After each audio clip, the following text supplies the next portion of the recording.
বাজার থেকে বাঁধাকপিটা কিনে নিয়ে এসছে। দেখো কত বড় বাঁধাকপিটা, আর একদম পুরো একদম মানে ছুরি লাগতো বাঁধাকপি, ফুটবলের বলের মতন।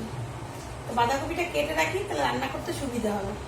মানে বাঁধাকপিটা এত বড় জন্য তোমাদেরকে একটু দেখালাম। কি সুন্দর আবাদ হয়েছে গাছের ফলন।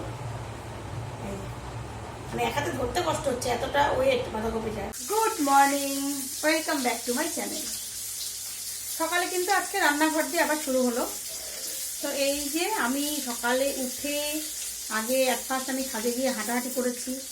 তো তারপরে ঘরে এসে কাজকর্ম করলাম, ভাত করলাম, বাবুকে খাইয়ে ক্যারাটেতে পাঠালাম, তারপর চা বানালাম, চাও খেলাম আমি দুটো একসঙ্গে। তো এই দেখো আজকে সকালে কিন্তু রান্নাটা আমি অলরেডি স্টার্ট করে দিয়েছি। দেখছো দুটো মাছের মাথা। আজকে মাছের মাথাতে কী হয় বলো তো, মুড়ি ঘন্ট কিন্তু না, হবে হচ্ছে এই যে কালকে রাতে যে কাটলাম বাঁধাকপি, সেই বাঁধাকপির ঘন্ট। তো কিছুটা রান্নায় দিয়ে রাখি, এর মধ্যে কিন্তু অলরেডি আমার আলু ভাজা এই দেখো হয়ে গেছে। আজকে সকাল আলু ভাজা দিয়ে রুটি খাওয়া হবে। রুটিটা বানাবো, রুটি রুটি বাবানকে বললাম দেখ আজকে আলু ভাজা দিয়ে রুটি খাওয়া হবে। বাবান বলছে রুটি, এমনি হ্যাঁ আজকে রুটি খাওয়া হবে। তো এই বাঁধাকপিটা বসিয়ে দিয়ে আটাটা মেখে নেবো। দুলু বাজারে গেছে, মানে বাবুকে ক্যারাটে ক্লাসে দিয়ে বাজার করবে, দেখা যাক বাজার থেকে কী আসে। তো বাঁধাকপি কিন্তু আমার এখনও কমপ্লিট হয়নি। এই দেখো বাঁধাকপি, মাছের মাথা দিয়ে দিয়েছি, এখনও জল কিন্তু শুকোয়নি। যদিও আমি সিমে করছি, মানে হিটটা কিন্তু একদম লোতে দেওয়া আছে। মানে বাঁধাকপি রান্না করতে আর লাউ রান্না করতে এত সময় লাগে, মানে বসিয়ে দিয়ে যদি শ্রীরামপুর মার্কেটে যাই, মার্কেট করে চলে আসবে দেখো, তবু কিন্তু রান্না কমপ্লিট হবে না। আর একটু আমি সিমে আস্তে আস্তে করে ঢেকে ঢেকে করছি, কেন মানে সিদ্ধ হবে।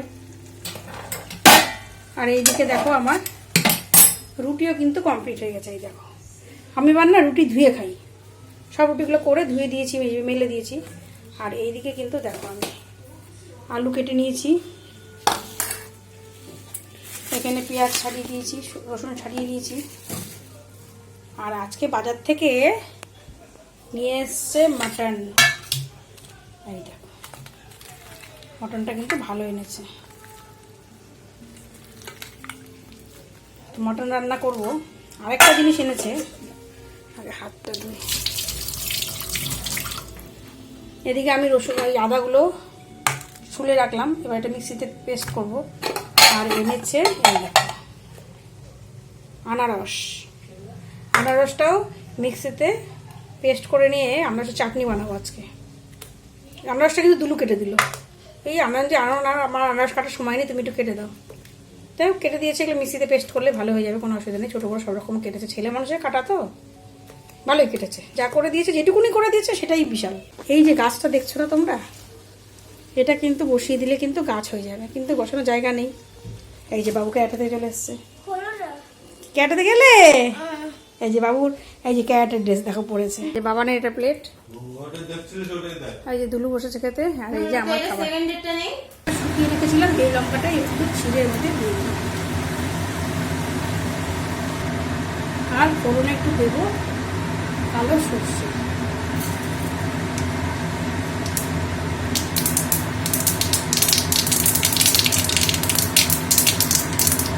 এই চটপট করে উঠে এলো। এবার দিয়ে দেবো আগে থেকে যে এই যে মানে পাইনঅ্যাপেলের যে পেস্টটা করে রেখেছি, এটা দিয়ে দিলাম।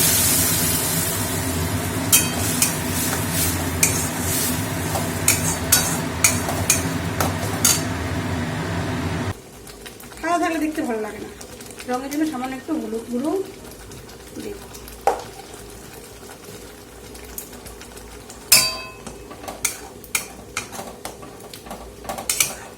এবার এটাকে ভালো করে দেখো কত জল বেরোচ্ছে, আরো জল বেরোবে, দিয়ে সুন্দর করে এটাকে আবার কষিয়ে নেব।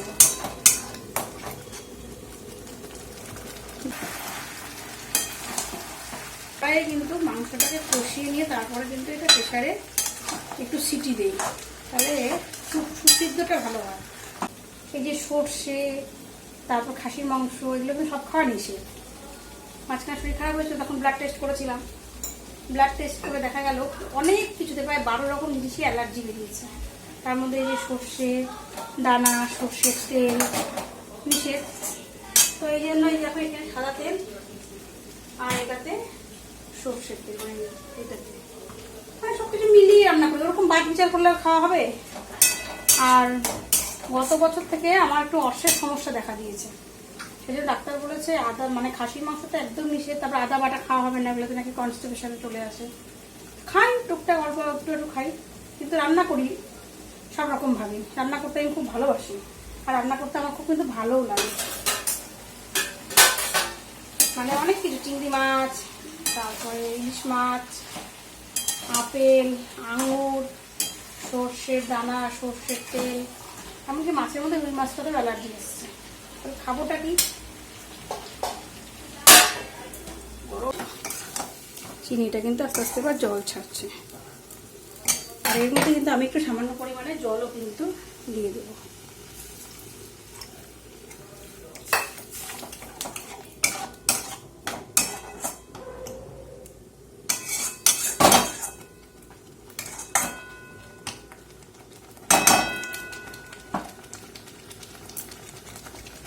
দেখো চাটনিটা কিন্তু আমার একদম হয়ে এসছে। এবার আমি নামিয়ে ফেলবো। তো তার আগে কিন্তু আমি অবশ্যই একটা এই লেবু কেটে নিয়েছি, দেখতে পাচ্ছ, এটা একটু লেবুর রস দেবো। তোমরাও করে দেখবে, মানে এত সুন্দর হয় এই লেবুর রসটা দিলে, মানে কালারটাও একটু চেঞ্জ হয়, প্লাস ফ্লেভারটাও কিন্তু খুব সুন্দর আসে। দেখতে পাচ্ছ আমার আনারসের চাটনি কিন্তু একদম রেডি।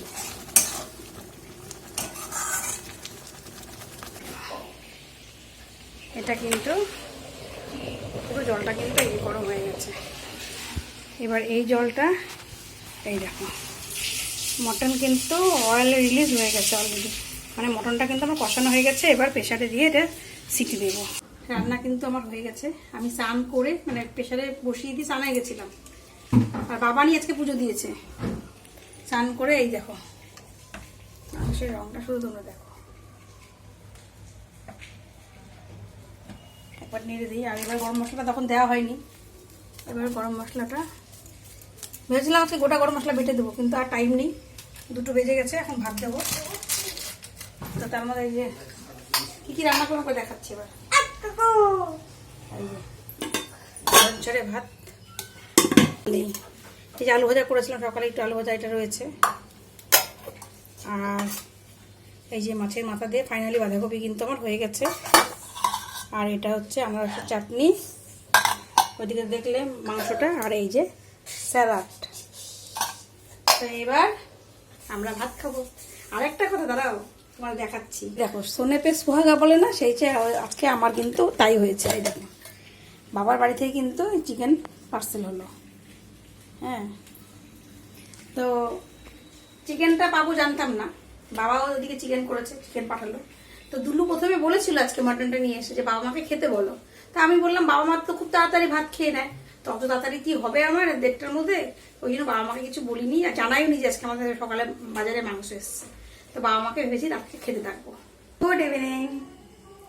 তাই আজকে দুপুরে খাওয়া দাওয়ার পরে ঘুমিয়ে পড়েছিলাম। ঘুম থেকে ওঠার পরে দুলু কিন্তু আজকে বাড়িতে যেহেতু আছে, বললো চাটা আমি করছি। চা করো। চা খেলাম একটু। চা খেয়ে বললো আমার না জুতোটা ডিউটি ছিঁড়ে গেছে, তো চলো তো মার্কেটে যাই। তা চলো বলেছে যখন, সেই সুযোগ কি আর মিস করা যায়। তো ছানাপোনাকে কিন্তু আছে কাউকে নেইনি, তা আমরা দুজনে একটু মার্কেটের দিকে যাই, দেখি দুলু কি কি কিনবে। সাথে বাবুর এই বেলটা ঠিক করা আছে, মানে টুকটাক কিছু কাজও আছে। যে ব্যাগটা নেই, কাজগুলো আমার হয়ে যাবে। তো চলো একটু মার্কেটের দিকে ঘুরে আসি। সি লেদারে কিন্তু দেখছি বেলুন বেলুন দিয়ে সাজিয়েছে।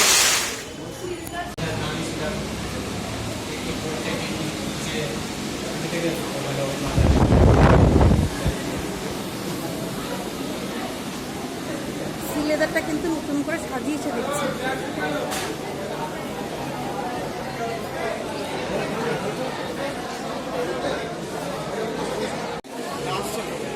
বাটা দেখা হলো, সিলেদার দেখা হলো, এবার এলাম এলিটে। দেখা যাক লাস্ট পর্যন্ত দুটো কোথা থেকে নেওয়া হয়। খানা পানাকে রেখে শুধু খালি হাতে গেলে তো হবে না, একটু বান্টি থেকে মোমো নিয়ে যাই। তো চলে এলাম বান্টির মোমোর কাছে।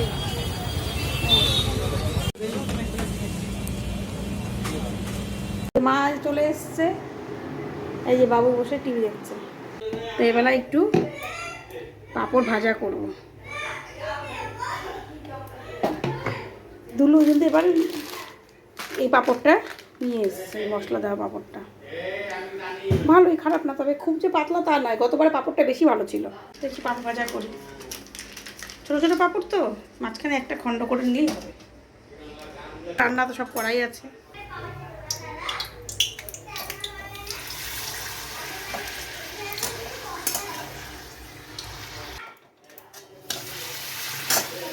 এই যে গেল, এই দুধ বসালে না আমার এটাই হয়। কোনো কোনো সময় জাল দিয়ে মানে বসিয়ে রাখি, ভুলে যাই, পুড়ে যায়। এই দেখো সামনেই আছি অথচ তাও কিন্তু দেখো পড়ে গেল একটু উতল দিয়ে।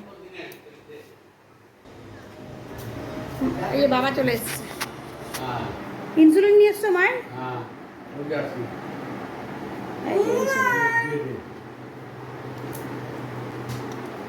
এই যে মার ইনসুলিন, সবাইকে খেতে দিয়েছি। বাবার ভালো লাগে বলে তোরও ভালো লাগে। এই তাড়াতাড়ি খাও। কিছু জ্বরে না বোঝে না।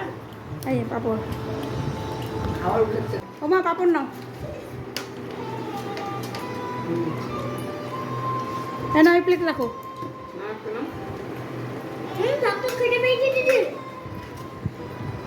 বাবা পাপড়। বাবার সঙ্গে যে আজকে বেরোলাম, মানে দুলুর সঙ্গে তো আজকে বেরিয়েছিলাম সন্ধ্যাবেলা। তো মানে ফাইনালি কিন্তু দুলু কিন্তু কোনোরকম দুটো নেওয়া হয়নি, বললাম সেটা। তো ও কিন্তু পরে এটা অনলাইনে অর্ডার দিয়ে দিয়েছে। দুটোটা আসলে দেখাবো কেমন। হ্যাঁ, খাওয়া দাওয়া মিটে গেল, বাবা মা খেয়ে দিয়ে চলে গেল বাসায়। বাবা গিয়ে মাকে সিঁড়িতে একটু আগিয়ে দিল। তো রান্নাঘর পরিষ্কার করলাম, বাসন টাসন সব গুছিয়ে জামা কাপড় ছাড়লাম, ছেড়ে এই চুলটা বাঁধলাম, বেঁধে ফ্রেশ হয়ে বসলাম। তো যে খাবারই হোক না কেন, মানে সবাই মিলে একসঙ্গে বসে খেলে তার আনন্দ আর মজাটাই কিন্তু আলাদা। তো যাই হোক, আজকে এইভাবে তো দিনটা কাটলো। আজকের ব্লগটা আমি এখানেই শেষ করছি। তোমাদের যদি ভালো লাগে তাহলে লাইক করো, কমেন্ট করো, আর দেখা হচ্ছে পরবর্তী একটা ইন্টারেস্টিং ব্লগে। টাটা, সবাই খুব খুব ভালো থেকো।